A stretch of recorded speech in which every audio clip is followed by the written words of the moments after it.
Ubos sa tinahod na liderato ni FAR Chief Superintendent Roy Roderick P. Aguto, DSC, Regional Director sa Bureau of Fire Protection, Region 7.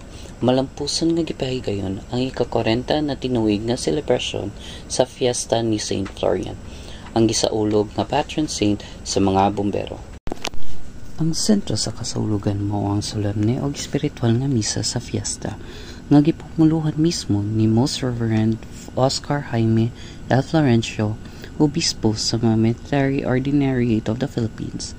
Kauban niya sa altar ang mga halandong celebrants nga naghiusa sa pagampo o pasalamat nga sila Reverend Father FAR Senior Superintendent Randy C. Baluso, Chief sa Chaplain Service PFP National Headquarters, Reverend Father Police Colonel Reynaldo N. Pianar, Reverend Father Adriano Ocariza SVD, o Reverend Father Alan Jose Archibuche OFM. Ang maumisa usa ka paghanduraw o pagpasalamat sa upat ka dekada na espiritual nga panaghiusa, pag-alagad o paghiya sa katawan ilawom sa panalipod ni St. Florian. Gisampit ang iyang ehemplo sa kaisog o pagkamahalon sa isig katawo, isip inspirasyon sa tanang mga bombero nga padayon nga nagserbisyo uban ang dungog, kaisog ug integridad. Ang selebrasyon dili lamang misa apan usa ka paghiusa sa espiritual ug moral nga suporta para sa tanang miyembro sa BFP Region 7 ug debotong katawan. Gipakita sa mga leader sa kaparian ang ilang suporta sa mga bombero ug sa ilang pamilya uban sa pag-ampo alang sa ilang kaluwasan ug padayong kalig-on sa panagpatrabaho.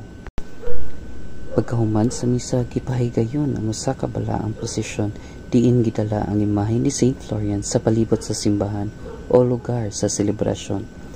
Ang prosesyon usa ka malinawon ug espiritual nga panagtigom nga nagpadayag sa pagpasidungog o pag-ampo alang sa proteksyon o giya sa patron saint sa mga bombero.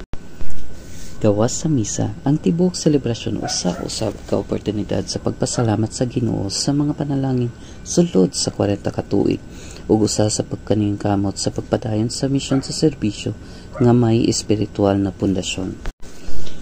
Padayon ang pagtuo sa BFP Region 7 nga hugot nga nagapadayon sa ilang tinguha sa pagserbisyo nga may pagtuo ug kaisog. Alang sa BFP TV, madesigon alang sa kaluwasan sa publiko, kini si FO1 Justin Joseph A. Canoy.